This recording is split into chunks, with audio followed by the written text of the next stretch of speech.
صلی اللہ تعالی علی النبی الامی وعلی آلہ وصحبہ وسلم۔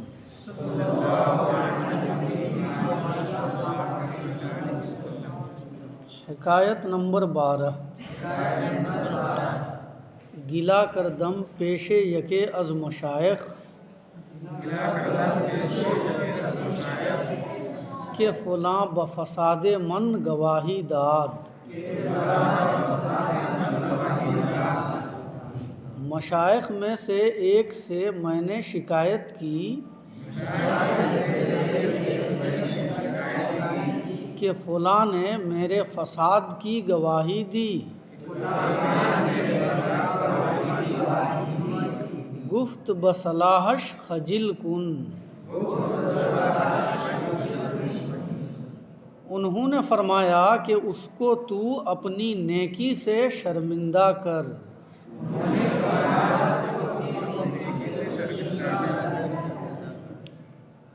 گلا کردن کا معنی ہے شکایت کرنا، اور مشائخ یہ شیخ کی جمع ہے یا پھر مشیخہ کی جمع ہے۔ مشیخہ یا شیخ کی خلاف قیاس جمع ہے۔ شیخ کا معنی کیا ہوتا ہے؟ عالم، بزرگ، پیر و مرشد، سمجھ میں نا، وغیرہ۔ صلاح کا معنی کیا ہے؟ نیکی۔ اور خجل کا معنی ہے شرمندہ۔ بصلاحش، وہ شین ضمیر ہے، بصلاحش۔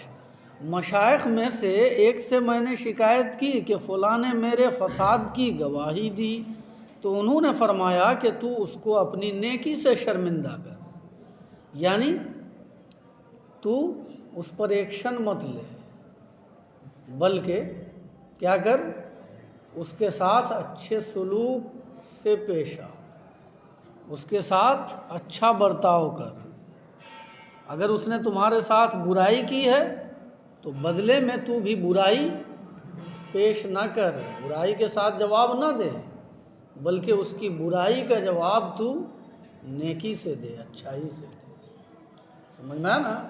ایسا کرو گے تو خود اسے ندامت ہوگی، سمجھ میں نا، اور تمہارے سامنے وہ تسلیم ہو جائے گا اور تمہیں تسلیم کر لے گا، تم سے دشمنی بھی ختم کر دے گا۔ نظم: تو نیکو روش باش تا بد سے گال،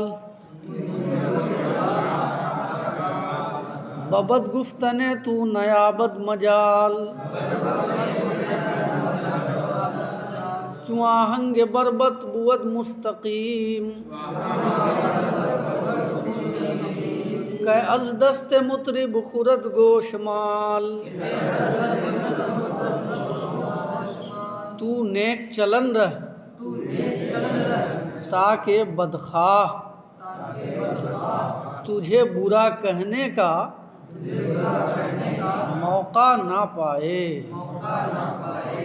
یہاں پر کیا ہے؟ ببد گفتنے تو نیابد مجال، ببد گفتنے تو نیابد مجال۔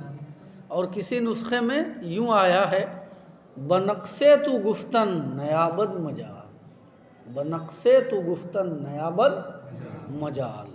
مفہوم دونوں کا ایک ہی ہے۔ نقص کا معنی ہوتا ہے عیب، سمجھ میں آنا۔ نیکو روش، نیکو روش کا معنی نیک چلن، نیک چلن، اچھی چال چلنے والے کو نیکو روش کہتے ہیں۔ اور بد سے گال کا معنی کیا ہے؟ بدخواہ، برا چاہنے والا، دشمن۔ مجال کا معنی کیا ہے؟ گنجائش اور موقع۔ مجال کا معنی گنجائش اور موقع۔ ترجمہ یہ ہوا پہلے شعر کا، تو نیک چلن رہ تاکہ تیرا دشمن تجھے برا کہنے کا کوئی موقع نہ پائے، سمجھ میں آنا۔ اور دوسرا شعر کیا ہے؟ چوں آہنگ بربط بود مستقیم۔ آہنگ کا معنی ہے آواز، بربط کہتے ہیں سارنگی کو، جو ایک مخصوص قسم کا باجا ہوتا ہے، سمجھ میں آنا۔ مستقیم کا معنی کیا ہے؟ سیدھا، درست۔ اور مطرب کا لفظ آیا ہے دوسرے شعر کے دوسرے مصرے میں مطرب کا معنی ہے گویا، گانے والا، اور گوشمال کا معنی آپ جانتے ہی ہیں، کان اینٹھی، ہے نا، سزا دینا، سزا، اور کان اینٹھی اس کو کہتے ہیں گوشمال۔ ترجمہ دوسرے شعر کا یہ ہے کہ جب بربط کی آواز درست ہوگی، جب سارنگی کی آواز درست ہوگی، تو وہ گویے کے ہاتھ سے کان اینٹھی کب کھائے گا؟ یعنی کیوں کھائے گا؟ اگر سارنگی کی آواز ٹھیک ہوگی تو گویے اس کی کان اینٹھی کیوں کریں گے؟ اب سوال یہ ہے کہ یہاں پر کان اینٹھی کا لفظ کیوں لایا گیا ہے؟ تو اس لیے کہ جو سارنگی ہوتی ہے نا، تو اس میں کچھ کھوٹیاں بنی ہوتی ہیں اور ان کی شکل کان کی مانند ہوتی ہے۔ جب گویا ان کو اینٹھتا ہے تو اندر کے تار سخت ہوتے ہیں اور پھر آواز ٹھیک ٹھاک نکلتی ہے۔ سمجھ میں آیا نا؟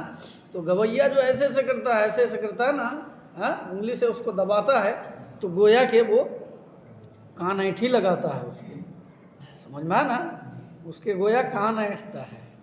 تو وہی کہہ رہا ہے مثال دیتے ہوئے کہ جب بربط کی آواز ٹھیک اور درست ہوگی تو وہ گویے کے ہاتھ سے کب کان اینٹھی کھائے گا؟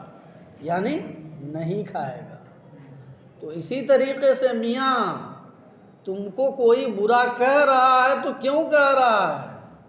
اپنے آپ کو بھی تو دیکھ، سمجھ میں آیا نا؟ ضرور تم نے اس کو برا کہنے کا موقع دیا ہے، اس لیے سمجھ میں آیا نا، تو ٹھیک ٹھاک رہ، نیک چلن رہ، تاکہ بدخواہ تجھے برا کہنے کا کوئی موقع، سمجھ میں آیا نا، اسے دستیاب ہی نہ ہو، تجھے برا کہنے کا اسے کوئی موقع حاصل ہی نہ ہو۔